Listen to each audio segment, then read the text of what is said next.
Question है, दो पात्रों में दूध और पानी का मिश्रण है। पहले पात्र में 80% दूध है और दूसरे पात्र में 60% दूध है। यदि पहले पात्र में से 28 लीटर दूध और दूसरे पात्र में से 32 लीटर दूध निकालकर एक मिश्रण बनाया जाता है, तो बनने वाले मिश्रण में दूध की प्रतिशत मात्रा ज्ञात कीजिए। तो यहाँ पर प्रश्न पर समझिए कि यहाँ पर एक फर्स्ट पात्र हम लिख रहे हैं, एक है सेकंड पात्र, और यहाँ पर मिल्क और वाटर का अनुपात क्या आएगा। पहले पात्र में 80% दूध है, तो यहाँ पर हम 80 लिखे, और यहाँ पर फिर वाटर कितना होगा 20, और ये अनुपात कितना होगा 4:1 होगा। यानी कि पहले पात्र में जो मिल्क और वाटर है ना, तो उसका अनुपात कितना है 4:1 है। दूसरे पात्र में आप ध्यान दीजिए कि 60% दूध है। अगर 60% दूध होगा तो फिर 40% क्या होगा, पानी होगा। और अब हम अनुपात निकालेंगे दूसरे पात्र में दूध और पानी का, तो ये अनुपात होगा 3:2। तो इस तरह से आपको यहाँ पर समझना था। तो यहाँ पर हम लिख लेते हैं 3:2। अब ध्यान दीजिए कि प्रश्न में कहा गया है कि यदि पहले पात्र में से 28 लीटर दूध और दूसरे पात्र में से 32 लीटर दूध निकालकर एक मिश्रण बनाया जाता है।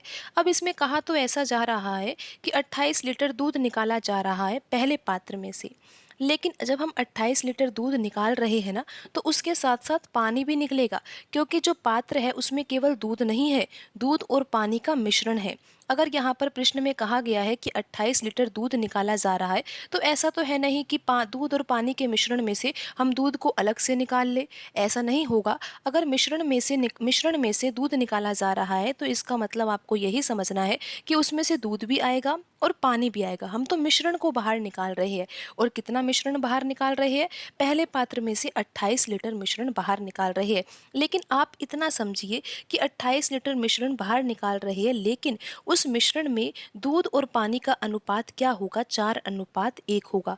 अब हम यहाँ से ये समझ सकते हैं कि उस 28 लीटर मिश्रण में दूध कितना होगा और पानी कितना होगा, क्योंकि जब हम उसमें से कितना भी मिश्रण बाहर निकालेंगे ना, वो मिश्रण उसी अनुपात में निकलेगा। यानी कि उस मिश्रण में दूध और पानी का अनुपात वही होगा जो आप देख रहे हो प्रारंभ में अनुपात है। यहाँ पर आपने देखा ना कि पहले पात्र में 80% दूध है तो 20% पानी है। अगर हम वहाँ से 28 लीटर मिश्रण निकाल भी लेते हैं, तो उसमें 80% दूध रहेगा और 20% पानी रहेगा। जो मिश्रण पात्र में बच जाएगा उसमें भी यही कंडीशन रहेगी, 4:1 की। और जो मिश्रण हमने बाहर निकाला है उसमें भी दूध और पानी का अनुपात 4:1 ही रहेगा। तो यहाँ पर अब हमें ये समझ में आने लगा है कि 4:1 यहाँ पर दूध और पानी का अनुपात है। तो यहाँ पर हम निकाल सकते हैं वैल्यू किसकी, मिल्क की। तो आप यहाँ पर देखिए कि 4:1 है ना, तो अगर हम अनुपात को जोड़ेंगे तो ये कितना आएगा, 5 यूनिट आएगा। यानी कि 5 यूनिट मिश्रण निकाला गया है, लेकिन प्रश्न के अनुसार ये वैल्यू किसके बराबर है, 28 लीटर के बराबर है। तो यहाँ से 1 यूनिट की वैल्यू किसके बराबर आएगी, 28/5 के बराबर आएगी। यानी कि 1 यूनिट किसके बराबर है, 28/5 लीटर के बराबर है। लेकिन हमें तो ये पता लगाना है कि दूध कितना निकाला गया है, क्योंकि आप यहाँ पर देख सकते हो कि यहाँ पर हमें आंसर क्या देना है कि मिश्रण में दूध की प्रतिशत मात्रा ज्ञात कीजिए। यानी कि हम पहले पात्र में से 28 लीटर दूध निकालेंगे, लेकिन उसमें से 28 लीटर दूध नहीं निकलेगा। उसमें से जो दूध निकलेगा उसका अनुपात क्या है, 4:1। आप समझिए, मिल्क और वाटर का अनुपात क्या है, 4:1। अगर हम 5 यूनिट निकाल रहे हैं तो उसमें से 4 यूनिट दूध होगा और 1 यूनिट पानी होगा। तो यहाँ पर 1 यूनिट की वैल्यू कितनी है, 28/5 लीटर है। लेकिन मिल्क कितना निकला है, 4 यूनिट निकला है। तो 28/5 की तो 1 यूनिट की वैल्यू है, तो हमें यहाँ पर 4 से गुणा करना होगा। तो यहाँ पर अब आप ये समझिए कि जो 28 लीटर हमने दूध निकाला था, वास्तव में हमने मिश्रण निकाला था, और उस मिश्रण में दूध कितना है, 28 × 4 बट्टे में क्या है, 5। तो अब हम इसको हल तो कर नहीं रहे, क्योंकि अभी हमें आगे भी प्रश्न को हल करना है। लेकिन आप इतना समझ गए हो कि जो यहाँ पर 28 लीटर मिश्रण निकाला गया है पहले पात्र में, तो उसमें मिल्क कितना है, इतना ही समझना है यहाँ पर हमें। तो यहाँ पर हमें ये पता लग गया है कि पहले पात्र में से जब मिश्रण निकाला गया है तो उसमें से मिल्क की मात्रा कितनी निकली है, 28/5 ये तो 1 यूनिट की वैल्यू थी, लेकिन यहाँ पर 4 यूनिट की वैल्यू निकालनी है क्योंकि मिल्क जो है यहाँ पर 4 यूनिट है, तो यहाँ पर हमने 4 का गुणा कर दिया। तो ये मिल्क की मात्रा है जो हमने निकाली है। हमने 28 लीटर मिश्रण निकाला है पहले पात्र में से, लेकिन उसमें दूध कितना है 28/5 और मल्टीप्लाई क्या किया है हमने 4 से। अब ध्यान दीजिए कि दूसरे पात्र में से हमने 32 लीटर दूध निकाला है, तो 32 लीटर दूध निकालेंगे, लेकिन वो मिश्रण है ना, तो मिश्रण में मिल्क भी होगा और वाटर भी होगा, लेकिन किस अनुपात में होगा? 3:2 में होगा। आप यहाँ पर ध्यान दीजिए कि दूसरे पात्र में जो दूध और पानी का अनुपात है वो कितना है? 3:2 है। तो यहाँ पर जो ये 32 लीटर मिश्रण निकाला गया है, इसमें दूध और पानी का अनुपात होगा 3:2। तो यहाँ से भी हम मिल्क की मात्रा निकाल लेते हैं। आप देखिए कि यहाँ पर 3 और 2 कितना होगा? 5 यूनिट होगा। हमने 5 यूनिट क्या निकाला है? मिश्रण निकाला है। तो 5 यूनिट की वैल्यू किसके बराबर है? 32 लीटर के बराबर है। यहाँ से हम 1 यूनिट की वैल्यू निकालेंगे, तो 1 यूनिट बराबर कितना आएगा? 32/5 लीटर आएगा। लेकिन हमने दूध की मात्रा यहाँ पर ज्ञात करनी है कि मिश्रण में दूध की प्रतिशत मात्रा क्या होगी, तो यहाँ पर हमें 3 यूनिट की वैल्यू चाहिए। तो 1 यूनिट बराबर है 32/5 लीटर, तो 3 यूनिट के लिए हम यहाँ पर 32/5 में 3 से गुणा कर देंगे। तो इस तरह से हमने यहाँ पर मिल्क की मात्रा निकाल ली है। तो अब आप ये समझ गए होंगे कि किस तरह से हमने यहाँ पर मिल्क की मात्रा निकाली है। तो यहाँ पर जो दूसरे पात्र में से हमने 32 लीटर मिश्रण निकाला था, तो उसमें दूध कितना है? 32/5 और मल्टीप्लाई हमें यहाँ पर 3 से करना है, क्योंकि यहाँ पर मिल्क कितना है? 3 यूनिट है। तो अब आप ये समझिए, यहाँ पर एक बार आप फिर से समझ लीजिए कि हमने क्या किया कि 2 पात्र थे, उनमें दूध और पानी का मिश्रण था। तो पहले पात्र में 80% दूध था और 20% पानी, तो उस अनुसार ये अनुपात कितना आ गया? 4:1 आ गया। फिर यहाँ पर दूसरे पात्र के लिए भी दिया हुआ था कि 60% दूध है तो 40% पानी होगा। फिर दूध और पानी का अनुपात निकाला गया तो वो 3:2 आ गया। फिर यहाँ पर आगे प्रश्न में ऐसा दिया हुआ था कि पहले पात्र में से 28 लीटर दूध निकाला जाता है, जबकि वास्तव में निकाला क्या जा रहा है? मिश्रण निकाला जा रहा है। तो 28 लीटर दूध का जो मिश्रण है उसमें दूध की मात्रा हमने यहाँ पर निकाली है कि कितनी आई है? 28/5 और मल्टीप्लाई में क्या है? यहाँ पर 4 है। फिर दूसरे पात्र में से हमने 32 लीटर दूध निकाला है, लेकिन ये दूध नहीं है, दूध का मिश्रण है। तो मिश्रण निकाला है तो उसमें दूध भी है और पानी भी है, लेकिन हमें तो केवल यहाँ पर दूध की मात्रा ही ज्ञात करनी है। तो हमने दूध की मात्रा यहाँ पर निकाल ली है 32/5 और मल्टीप्लाई हमने किससे किया है? 3 से किया है। तो यहाँ पर अब आप ये ध्यान दीजिए कि 28, अब हमने क्या किया? पहले पात्र में से तो कितना लिया है? 28 लीटर दूध लिया है और दूसरे पात्र में से लिया है 32 लीटर दूध। तो हमने तीसरे पात्र में ये दोनों मिला दिया, यानी कि पहले पात्र से 28 लीटर दूध लेकर मिला दिया है तीसरे पात्र में, और दूसरे पात्र से हमने 32 लीटर दूध लिया है और तीसरे पात्र में डाल दिया है। तो जब तीसरे पात्र में कुल मिश्रण की बात होगी तो उसमें फिर कुल कितना मिश्रण होगा? हमें 28 और 32 को जोड़ना होगा, क्योंकि तीसरे पात्र में तो हम 28 लीटर डाल रहे हैं और दूसरे पात्र से कितना डाल रहे हैं? 32 लीटर। तो तीसरे पात्र में जो कुल मिश्रण आएगा उसमें हमें पता लगेगा कि कितना कुल मिश्रण है यहाँ पर। तो 28 + 32 हम करते हैं तो 8 और 2 यहाँ पर आ जाएगा 10 और यहाँ पर कितना आ जाएगा? 6। यानी कि जो तीसरे पात्र में हम यहाँ पर मिश्रण डाल रहे हैं पहले पात्र से और दूसरे पात्र से, तो कुल मिलाकर उस मिश्रण की मात्रा तो कितनी है? 60 लीटर है। अब इतना हमें समझ में आ गया है कि कुल मिश्रण कितना है? 60 लीटर है। लेकिन अब हमें यहाँ पर ये ज्ञात करना है कि जो तीसरे पात्र में मिश्रण बना है उस बनने वाले मिश्रण में दूध की प्रतिशत मात्रा ज्ञात कीजिए। तो आप ये ध्यान दीजिए कि पहले पात्र से जब हमने मिश्रण लिया था तो उसमें दूध की मात्रा कितनी थी? यहाँ पर आपको पता है कि दूध की मात्रा थी 28/5 × 4। और फिर यहाँ पर दूसरे पात्र से भी हमने 32 लीटर दूध लिया, तो उसमें फिर दूध की मात्रा कितनी थी? यहाँ पर हमने निकाला है दूध की मात्रा को 32/5 × 3। तो इतना आपको समझ में आ गया कि दूध की मात्रा कुल कितनी है, यहाँ पर जो हमने लिखा है वो, और कुल मिश्रण कितना बना है? 60 लीटर का मिश्रण बना है। तो यहाँ पर अब हम हल कर लेते हैं। आपको ये समझ में आने लगा है कि 28/5 × 4, यहाँ पर ये पहले पात्र से जब 28 लीटर मिश्रण लिया गया तो उसमें ये दूध की मात्रा थी, और दूसरे पात्र से जब 32 लीटर मिश्रण लिया गया तो उसमें दूध की मात्रा थी ये। तो हमने कुल यहाँ पर कर दिया कि कुल कितना दूध था, और बट्टे में तो हमें लिखना होगा कि मिश्रण कितना है 60, क्योंकि हमें आंसर जो है वो प्रतिशत में निकालना है। तो बट्टे में हम कुल मात्रा लिखेंगे मिश्रण की और मल्टीप्लाई हमें करना होगा 100 से। तो इस तरह से हम आंसर को प्रतिशत में निकालेंगे। अब हम इसको हल कर लेते हैं। अगर हम यहाँ पर 28 × 4 करेंगे तो कितना आएगा? ये आपको पता है कि 8 चौक 32 हो जाएगा, 4 दूनी 8 और 3 11। तो यहाँ पर आ जाएगा ये 112 सॉरी, यहाँ पर आ जाएगा 112/5, फिर प्लस 32 का गुणा 3 से होगा तो यहाँ पर आ जाएगा 96/5, और बट्टे में यहाँ पर क्या है 60 है, और मल्टीप्लाई किससे करना है 100 से। तो यहाँ पर अब 112 और 96 को जोड़ा जाएगा तो कितना आएगा, ये तो आपको पता ही है कि यहाँ पर आ जाएगा 8 और ये आ जाएगा 20। तो यहाँ पर कितना आ जाएगा, आप यहाँ पर ध्यान दीजिए कि 112 + 96 किया तो ये 208, और बट्टे में क्या आएगा 5, और यहाँ पर बट्टे में 60 भी है, और मल्टीप्लाई तो हम यहाँ पर 100 से कर ही रहे हैं। अब हम इसको आसानी से हल कर सकते हैं। यहाँ पर 5 के पहाड़े से 100 कट जाएगा 20 बार, और 20 के पहाड़े से 60 कटेगा 3 बार।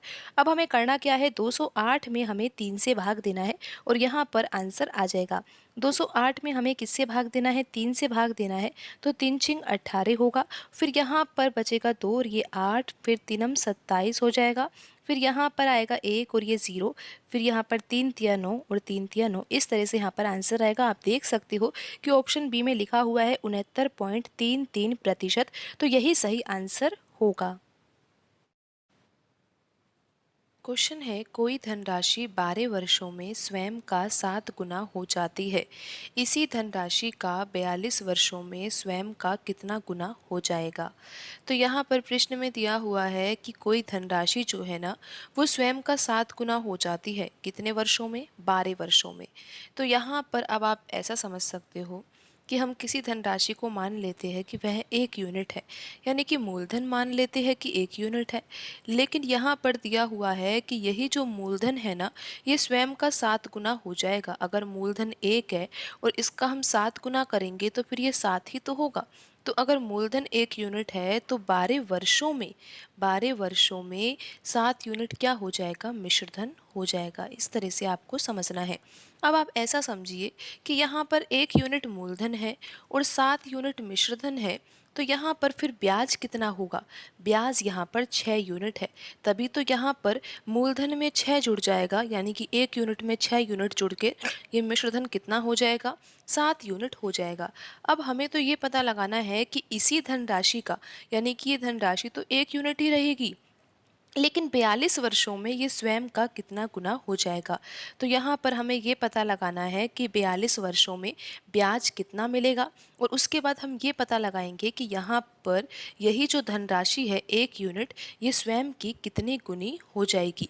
यानी कि यहाँ पर हमें मिश्रधन ज्ञात करना है, लेकिन मिश्रधन हम तभी ज्ञात कर सकते हैं जब हम यहाँ पर ब्याज को ज्ञात करेंगे। तो आपको इतना तो समझ में आ गया होगा कि हमें क्वेश्चन में ज्ञात क्या करना है। तो अब आप यहाँ पर ये समझिए कि यहाँ पर 12 वर्षों में कितना ब्याज मिल रहा है, 6 यूनिट ब्याज मिल रहा है। तो 12 वर्षों का जो ब्याज है वो कितना है, 6 यूनिट है। तो हम 1 वर्ष का ब्याज तो निकाल ही सकते हैं ना। 1 वर्ष में कितना ब्याज मिलेगा, 6/12। और हमें तो ये पता लगाना है कि 42 वर्ष में कितना ब्याज मिलेगा। तो हम अगर 42 वर्ष का ब्याज निकालना चाहते हैं तो इसके लिए हमें क्या करना चाहिए, यहाँ पर जो ये 6/12 ये 1 वर्ष का ब्याज है, इसमें 42 का गुणा करना चाहिए, जिससे कि 42 वर्ष का ब्याज आ जाएगा। अब हम इसको हल कर सकते हैं। 6 से 12 कट जाएगा यहाँ पर ये 2 बार, और 2 से 42 कटेगा 21 बार। तो यहाँ पर जो 42 वर्ष का ब्याज आएगा वो कितना आएगा, 21 यूनिट आएगा। तो यहाँ पर हमें ये पता लग गया है कि जैसे कि 12 वर्ष का ब्याज कितना आ रहा था, 6 यूनिट आ रहा था। आप इस तरह से भी सोच सकते हो कि यहाँ पर वर्षों की संख्या का आधा कर दिया जाएगा, तो यहाँ पर ब्याज हमें पता लग जाएगी यूनिट में। जैसे कि यहाँ पर 42 वर्ष दिया हुआ है, तो इसका हम आधा करेंगे 42 का, तो कितना आ जाएगा, ये 21 यूनिट आ जाएगा। तो यहाँ पर अब आपको ये समझ में आ गया है कि मूलधन तो यहाँ पर 1 यूनिट ही लेना था, लेकिन यहाँ पर हमें जो ब्याज ज्ञात करनी थी वो 42 वर्ष की ज्ञात करनी थी, क्योंकि हमें ये पता लगाना है कि जो ये धनराशि है 1 यूनिट ये 42 वर्षों में स्वयं का कितना गुना हो जाएगा। तो अब हम यहाँ पर ये पता लगा सकते हैं कि ये धनराशि कितनी हो जाएगी, क्योंकि 1 यूनिट यहाँ पर मूलधन है और यहाँ पर 21 यूनिट ब्याज मिल रहा है, तो ये धनराशि जो हो जाएगी 22 यूनिट हो जाएगी। अब आप ये देख सकते हो कि धनराशि तो कितनी थी, 1 यूनिट थी, लेकिन हो कितनी गई है, ये 22। तो ये स्वयं का कितना गुना हो गया है, स्वयं का ये 22 गुना हो गया है। तो प्रश्न में यही पूछा गया था कि जो ये धनराशि है वो 42 वर्षों में स्वयं का कितना गुना हो जाएगा, तो 22 गुना हो जाएगा। ऑप्शन सी यहाँ पर सही आंसर होगा। क्वेश्चन है 416 किलोमीटर की दूरी तय करने में ट्रेन ए को ट्रेन बी से 2 सही 2/3 घंटे अधिक लगते हैं। यदि ट्रेन ए की चाल को दोगुनी हो जाए तो ट्रेन ए ट्रेन बी से 1 सही 1/3 घंटे कम समय लगाएगी। ट्रेन ए की चाल क्या है? तो यहाँ पर प्रश्न में ऐसा कहा गया है कि दो ट्रेन हैं, आप ऐसा समझिए। एक ट्रेन ए है और दूसरी ट्रेन बी है। और यहाँ पर ऐसा कहा गया है कि जब ट्रेन ए और ट्रेन बी समान दूरी को तय कर रही है, और कौन सी दूरी है, वो कितनी दूरी है, 416 किलोमीटर की दूरी है। तो यहाँ पर जो उनको समय लग रहा है आप उसको ध्यान में दीजिए। आप मान सकते हो कि ट्रेन बी को जो समय लग रहा है वो यहाँ पर है, जैसे कि आप एक्स यूनिट मान लीजिए, एक्स घंटे मान लीजिए। लेकिन फिर आप इतना ध्यान दीजिए कि ट्रेन ए जो है ना, उसको कितना समय लग रहा है, ट्रेन बी से 2 सही 2/3 घंटे अधिक समय लगता है। तो यहाँ पर अगर हम मान लेते हैं कि ट्रेन बी को जो समय लगता है वो एक्स घंटे का समय लगता है, तो ट्रेन ए को तो यहाँ पर जो ट्रेन बी को समय लगता है उससे 2 सही 2/3 घंटे का अधिक समय लगता है। यहाँ पर हम इस तरह से मान सकते हैं। लेकिन फिर आगे प्रश्न में कहा गया है कि यदि ट्रेन की चाल को दोगुना कर दिया जाए, यानी कि जो ट्रेन ए है उसकी चाल को अब दुगना किया जाएगा, तो उस स्थिति में समय तो कम लगेगा ही, क्योंकि चाल को दोगुना कर दिया गया है। तो फिर क्या होता है कि जो ट्रेन ए है वो ट्रेन बी से 1 सही 1/3 घंटे कम समय लेती है। अब यहाँ पर एक्स से 1 सही 1/3 घंटे कम समय लेगी। इस तरह से यहाँ पर आपको समझना है। लेकिन अब हमें ज्ञात तो ये करना है कि ट्रेन ए की चाल क्या है। तो अब आप यहाँ पर समझिए प्रश्न को कैसे हल करना है। तो यहाँ पर हम लिख लेते हैं कि दो कंडीशन है। एक कंडीशन तो वो है जिसमें ट्रेन ए जो है ना वो सामान्य चाल से चल रही है जितनी उसकी चाल है। लेकिन दूसरी कंडीशन हम वो मान रहे हैं जिसमें ट्रेन ए की चाल को दोगुना कर दिया गया है। इस प्रश्न को हम ट्रेन ए के लिए ही हल कर रहे हैं, लेकिन ट्रेन बी का डाटा जो है वो हम किस तरह से यूज लेंगे वो आपको ध्यान में देना है। तो यहाँ पर हम फर्स्ट और सेकंड स्थिति से दर्शा रहे हैं। फर्स्ट स्थिति वह स्थिति है जिसमें ट्रेन ए सामान्य चाल से चल रही है, नॉर्मल चाल से चल रही है जितनी उसकी चाल है। लेकिन यहाँ पर अगर हम ऐसा चाहते हैं कि समय कम लगे, तो उस स्थिति में हमने क्या किया, ट्रेन ए की चाल को दोगुना कर दिया। तो ये हमारी यहाँ पर सेकंड स्थिति होगी। तो यहाँ पर आप मान लीजिए ये फर्स्ट कंडीशन है और ये सेकंड कंडीशन है, और ट्रेन ए के लिए ही हल कर रहे हैं हम, क्योंकि ट्रेन ए की चाल में ही परिवर्तन किया गया है। और यहाँ पर हम लिख रहे हैं चाल। लेकिन अब आप ऐसा तो सोच सकते हो ना कि ट्रेन जो ए है उसकी जो पहली स्थिति में चाल है, यानी कि जो सामान्य चाल है, वो अगर 1 यूनिट है, तो दूसरी स्थिति में तो चाल को दोगुना कर दिया गया है, तो फिर चाल कितनी हो जाएगी, 2 यूनिट हो जाएगी। इस तरह से तो आपको यहाँ पर समझना ही है कि जो चाल है यहाँ पर सामान्य चाल है, पहली स्थिति की चाल है, उसको तो हमने 1 यूनिट मान लिया है, तो फिर दूसरी स्थिति में चाल को हमें दुगना करना होगा। तो यहाँ पर चाल का जो अनुपात है वो 1:2 आ गया है। तो हम यहाँ पर समय का अनुपात भी निकाल सकते हैं, क्योंकि आपको ये पता होना चाहिए कि जो यहाँ पर दूरी तय की जा रही है वो 416 किलोमीटर की दूरी तय की जा रही है। तो यहाँ पर जो पहली स्थिति है जिसमें ट्रेन ए जो है वो सामान्य चाल से चलती है, तो वह 416 किलोमीटर की ही दूरी तय कर रही है। और दूसरी स्थिति जब चाल को दोगुना कर दिया गया है, तो उस स्थिति में भी जो ट्रेन ए है वो 416 किलोमीटर की ही दूरी तय कर रही है। तो दूरी यहाँ पर समान है। तो यहाँ पर अगर हमने चाल का अनुपात लिखा है ना, तो हम समय का अनुपात भी आसानी से लिख सकते हैं। लेकिन लिखने का तरीका क्या है, चाल के अनुपात को हमें उल्टा करना है। और उल्टा हम उसी स्थिति में कर सकते हैं जब यहाँ पर जो दूरी है ना वो दोनों स्थिति के लिए समान हो। और आपने ये देखा कि दूरी तो यहाँ पर दोनों कंडीशन के लिए समान ही है। दूरी यहाँ पर 416 किलोमीटर है और वही दूरी हमें यहाँ पर तय करनी है, यानी कि ट्रेन ए को वही दूरी तय करनी है दोनों स्थितियों के लिए। तो यहाँ पर अब आप ये समझिए कि अगर यहाँ पर चाल को 1 यूनिट लिया जाता है, यानी कि अगर सामान्य चाल से चला जाता है तो 2 यूनिट समय लगता है। लेकिन जैसे ही चाल को बढ़ा दिया जाता है 1 से 2, तो समय भी आप देखो यहाँ पर पहले 2 यूनिट समय लगता था, यानी कि पहली स्थिति में 2 यूनिट समय है जब यहाँ पर ट्रेन ए की चाल सामान्य चाल है। लेकिन जैसे ही यहाँ पर ट्रेन की चाल को दुगना किया गया है, तो समय भी आप देख सकती हो कि यहाँ पर 2 यूनिट से 1 यूनिट हो गया है, यानी कि जो समय है उसमें भी कमी आई है। और कितने यूनिट की कमी आई है? 1 यूनिट की कमी आई है। लेकिन ये कितने घंटे के बराबर होगी, आपको यहाँ पर ये ध्यान देना है। आपको अभी हमने समझाया था कि यहाँ पर हम मान लेते हैं कि ट्रेन बी को कितना समय लगता है, x घंटे का समय लगता है। आप मान सकते हो यहाँ पर, अगर ना भी मानो तो आप ये रेखा से, संख्या रेखा के द्वारा भी समझ सकते हो कि ये एक ऐसा, इस रेखा पर ये ऐसी ऐसा बिंदु है जिस बिंदु पर हम ये सोच समझ सकते हैं कि जो ट्रेन बी को समय लग रहा है।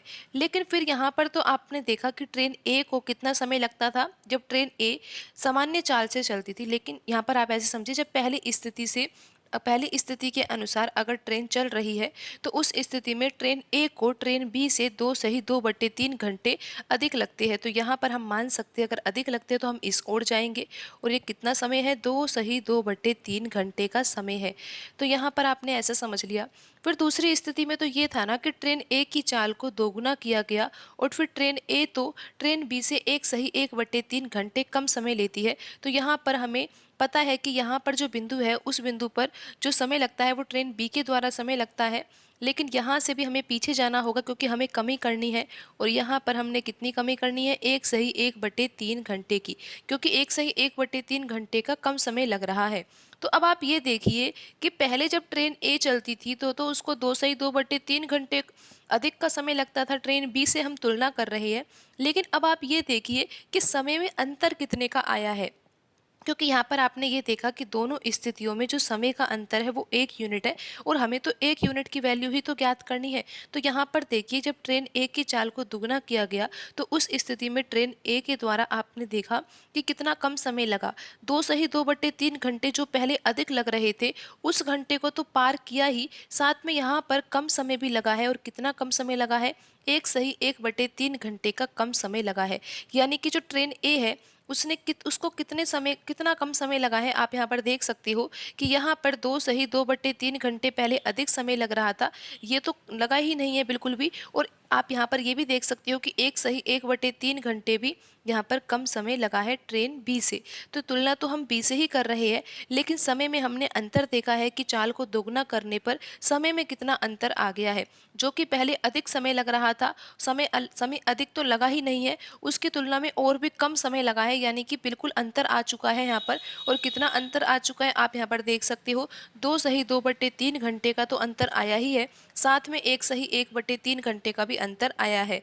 तो यहाँ पर हम जोड़ सकते हैं कि ये कितना होगा। तो यहाँ पर 2 और 1 कितना होगा? 3 हो जाएगा। और ये 2/3 और 1/3 मिलकर कितना हो जाएगा? 1 हो जाएगा। और यहाँ पर कितना अंतर आ जाएगा? ये 4 घंटे का अंतर आ जाएगा। तो आपने ये समझा कि जब ट्रेन ए जो थी, अगर वह सामान्य चाल से चलती तो उसको कितना समय लग रहा था? 2 अधिक का समय लग रहा था ट्रेन बी की तुलना में। लेकिन जैसे ही यहाँ पर ट्रेन ए की चाल को दुगना किया गया तो यहाँ पर जो समय अधिक लग रहा था वो तो लगा ही नहीं, उससे भी कम समय लगा। और कितना कम समय लगा? 1 घंटे का समय लगा। यानी कि जो समय में अंतर आया है ना, चाल में अंतर करने से जो समय में अंतर आया है वो 4 घंटे का अंतर आया है। तो आपको इस तरह से ही समझना था कि अगर पहले समय 2 यूनिट लग रहा था, अगर 1 यूनिट लग रहा है तो यहाँ पर जो अंतर आया है यूनिट के अनुसार तो ये 1 यूनिट है, लेकिन वास्तव में ये जो अंतर है समय का वो कितना है? 4 घंटे का है। तो इतना समझ में आ चुका है। अब आप यहाँ पर ये पता लगा सकते हो कि जब ट्रेन ए जो थी वो सामान्य चाल से ही चलती, यानी कि फर्स्ट कंडीशन के अनुसार अगर वह सामान्य चाल से ही चलती तो उसको कितना समय लग रहा था? 2 यूनिट का समय लग रहा था। लेकिन यहाँ पर हम समय ज्ञात कर सकते हैं, क्योंकि अब हमें ये पता है कि 1 यूनिट बराबर कितना है? 4 घंटे है। तो 2 यूनिट बराबर क्या होगा? हमें यहाँ पर भी 4 का गुणा करना होगा और यहाँ पर ये कितना आ जाएगा? 8 घंटे आ जाएगा। यानी कि जो ट्रेन ए है, अगर वह सामान्य चाल से ही चलती, यानी कि पहली स्थिति के अनुसार उसको कितना समय लगता? 8 घंटे का समय लगता। और दूसरी कंडीशन के अनुसार भी आप यहाँ पर समय देख सकते हो, क्योंकि यहाँ पर तो कितना लग रहा है? 1 यूनिट समय लग रहा है और ये किसके बराबर है? 4 घंटे के ही बराबर है। तो यहाँ पर अब हमें ज्ञात क्या करना है? हमें ज्ञात करना है कि ट्रेन ए की चाल क्या है। तो आपको तो पता है ना कि चाल का फॉर्मूला क्या होता है, यानी कि चाल हम कैसे निकाल सकते हैं। तो यहाँ पर हम चाल निकालेंगे दूरी बट्टा समय से। तो यहाँ पर अब आपको ये तो पता है ना कि दूरी कितनी तय की जा रही थी, 416 किलोमीटर की दूरी थी। तो यहाँ पर हम दूरी के स्थान पर 416 किलोमीटर लिखेंगे।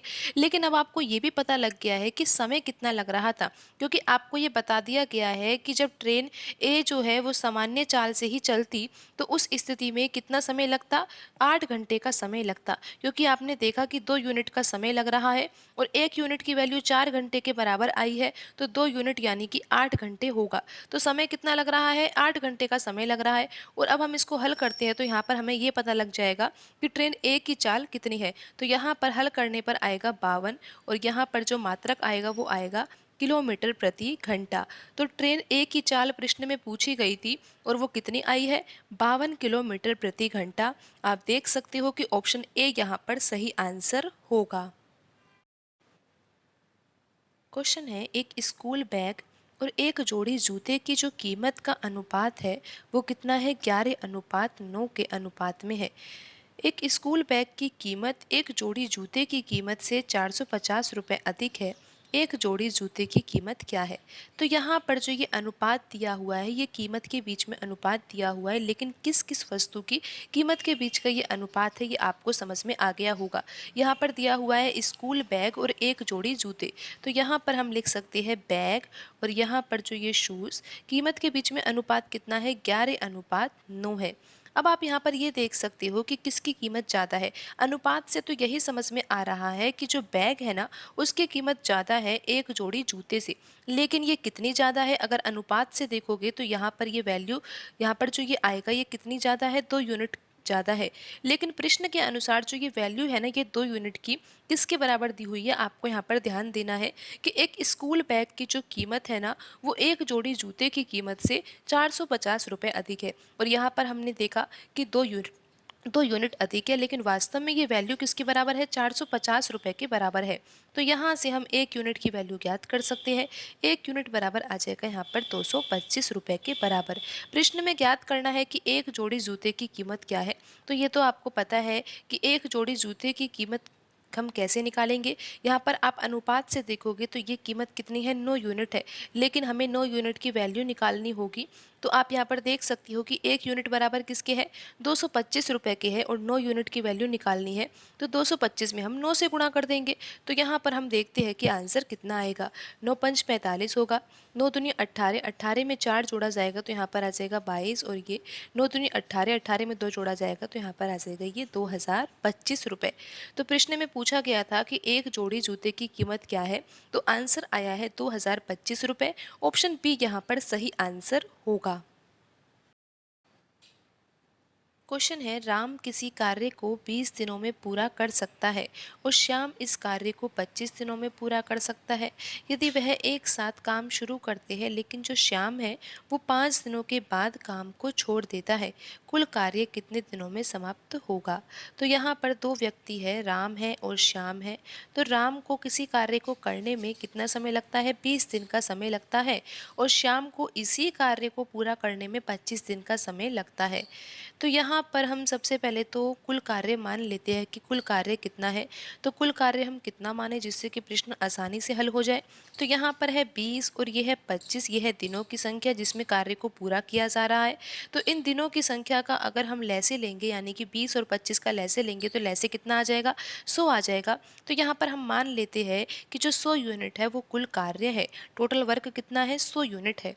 अब हम यहाँ पर क्या निकालेंगे, हम यहाँ पर निकालेंगे दक्षता।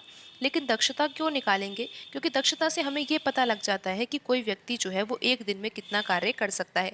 जैसे कि यहाँ पर अगर हम राम की दक्षता निकालेंगे तो हमें ये पता लग जाएगा ना कि राम जो है वो एक दिन में कितना कार्य कर सकता है। तो यहाँ पर आपको अब ये पता है कि 100 यूनिट तो कुल कार्य है और इसी कुल कार्य को करने में राम को कितना समय लग रहा है, 20 दिन का समय लग रहा है। तो हमें तो यहाँ पर ये पता लगाना है कि राम जो है वो एक दिन में कितना कार्य कर सकता है। तो 100 यूनिट कुल कार्य है और कुल कार्य को करने में राम को समय लग रहा है 20 दिन का। तो 20 से हम भाग देंगे तो यहाँ पर आ जाएगा 5 यूनिट। यानी कि जो राम है वो एक दिन में कितना कार्य करता है, 5 यूनिट कार्य कर सकता है। तभी तो वह 20 दिन में 100 यूनिट कार्य को कर लेता है।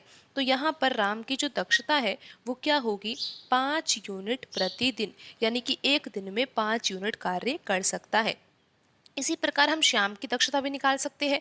हमें पता है कि जो श्याम है वो 100 यूनिट कार्य कर रहा है, लेकिन इसी 100 यूनिट कार्य को करने में श्याम को 25 दिन का समय लग रहा है। तो हमें तो यहाँ पर ये ज्ञात करना है कि एक दिन में वह कितना कार्य कर सकता है, तभी तो हमें श्याम की दक्षता पता लगेगी ना। तो यहाँ पर हमें दिनों की संख्या का भाग देना होगा और यहाँ से हमें ये पता लगेगा कि श्याम की जो दक्षता है वो कितनी है, 4 यूनिट है।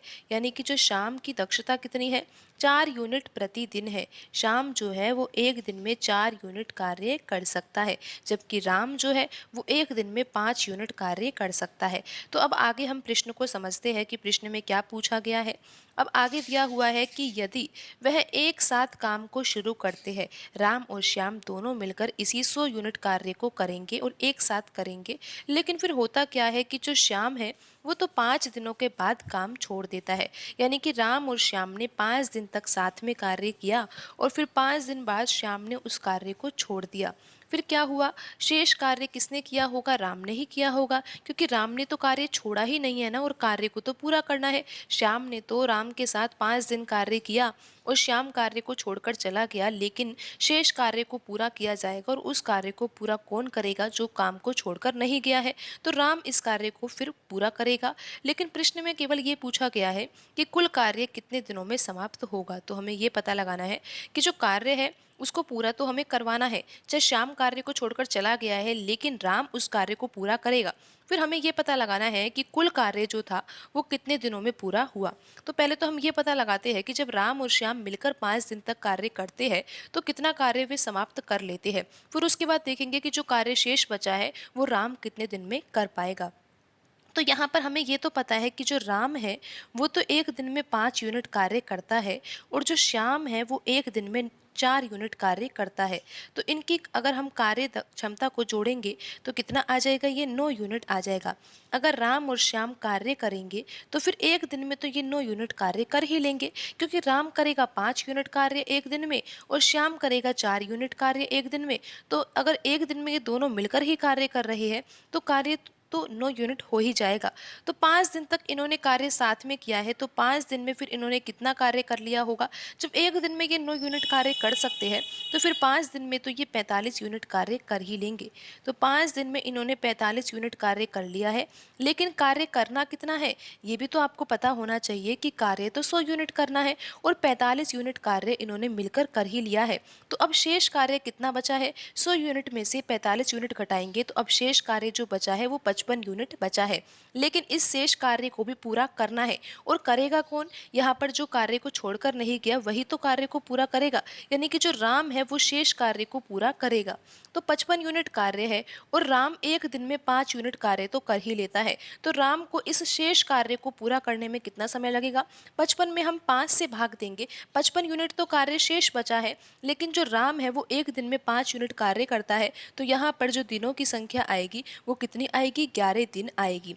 तो अब हमें तो ये ज्ञात करना है कि कुल कार्य, यहाँ पर ये नहीं पूछा गया कि शेष कार्य, यहाँ पर पूछा गया है कुल कार्य, यानी कि 100 यूनिट कार्य जो है वो कितने दिनों में समाप्त होगा। तो आपको पता है कि 5 दिन तो राम और श्याम ने मिलकर ही कार्य किया है, तो ये भी तो जोड़ा ही जाएगा। और यहाँ पर 11 दिन तो राम को ही लगे हैं शेष कार्य को पूरा करने में।